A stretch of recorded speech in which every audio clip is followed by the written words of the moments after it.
एक बार की बात है कि मुझे लता जी का फोन आया। वो भी क्रिकेट की शौकीन थी? बहुत ज्यादा। हाँ, क्रिकेट तो बात करती रहती मैं। तो लता जी का फोन आया तो मुझसे बोली कि राजीव जी, आपने अपने एक दोस्त से मिलाया था जब मैं MP बनी थी, तो आपने एक मेरे लिए डिनर रखा था।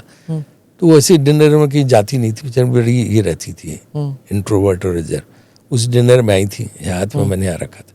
तो मेरी सीट पे बैठे थे आपके एक दोस्त, वो बड़े अच्छे आदमी। तो मैंने कौन, कि मुझे नाम नहीं याद है। मैंने कहा कौन? मेरे दोस्त कई लोग थे, नहीं मुझे नाम नहीं है, लेकिन आजकल मिनिस्टर है। मैंने कहा मिनिस्टर? किस चीज़ की मिनिस्टर? कल ये भी मुझे पता नहीं किस चीज़ मिनिस्टर। मैंने दीदी इतनी भोली थी? हाँ, नहीं नहीं। मैंने तो उनके मुँह से निकला कि शायद रुपए पैसों के मिनिस्टर है, फाइनेंस मिनिस्टर नहीं, रुपए पैसों के मिनिस्टर है। हाँ। तो मैंने कहा अरुण जेटली। कहा हाँ अरुण जेटली, बड़े अच्छे आदमी। मैंने दीदी मिलना चाहेंगे? कल हाँ, जब मुंबई आएंगे तो मिलूंगे। ऐसे करके बात खत्म हो गई।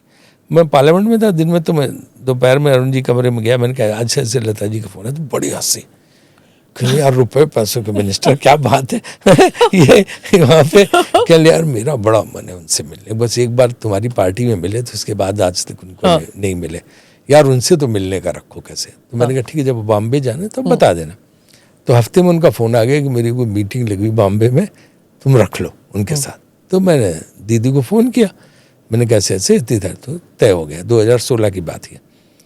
तो उनका ठीक है, तारीख को 4 बजे। एक दिन पहले मुझे फ़ोन करती हैं कि राजीव इस मीटिंग को कैंसिल करिए, मेरी तबीयत खराब है। ओहो।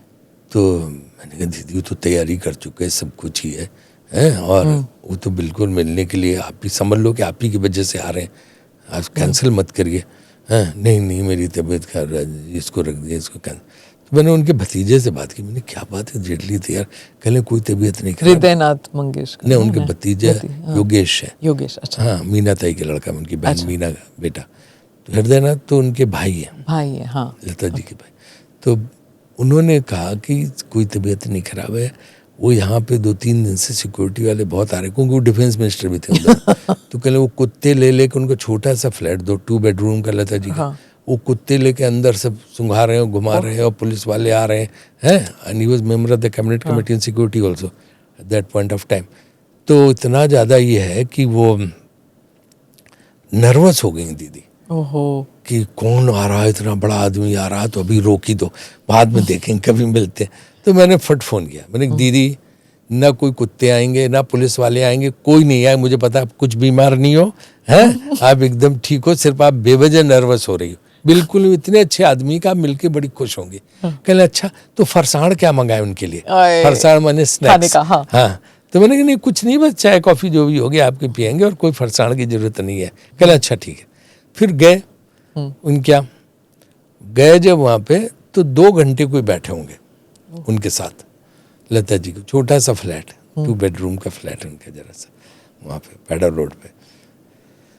1.5 घंटे उनके बारे में अरुण जी ने उनको बताया, एक एक गाने का, स्टार्टिंग विद आएगा आएगा, आने वाला आएगा, आएगा आएगा आएगा, आने वाला आएगा, महल के गाने से शुरू हुए वो एक एक चीज।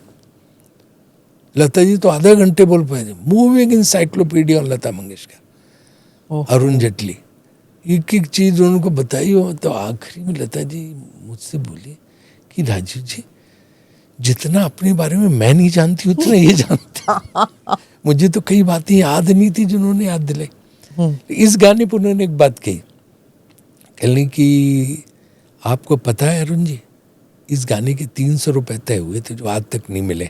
वही इस गाने के? हाँ,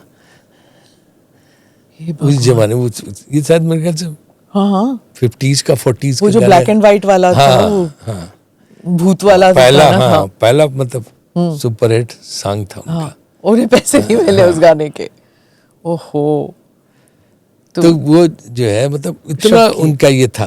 तो लता जी का तो, अरुण जी का तो हर चीज में, क्रिकेट में, बॉलीवुड के मतलब म्यूजिक में, अक्सर तुम देखो रात में सोने के पहले फिल्मी गाने सुनते थे, पुराने हिंदी फिल्मों के गाने वो सुनते रहते थे। और इकोनॉमी, फाइनेंस, वकालत और मतलब हर चीज के माहिर थे वो। राजनीतिक रिश्ते, पत्रकारों से रिश्ते, हाँ। नरम गरम सब कुछ चलता था उनके रिश्तों में। Namaste, Jai Hind. You're watching ANI podcast with Smita Prakash.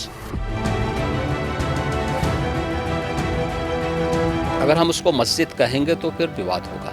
The issue is टूटा है क्या भारत? 400 पार का मतलब ये है कि संविधान खतरे में है। क्या हम लोग ये निर्देश देते हैं कि फला को गिरफ्तार करके जेल डाल दें? वही तो कह रहे हैं सब। ये बेबुनियाद निराधार आरोप। सच्चा सुनना चाहो देखो स्मिता प्रकाश ANI, it does not lie।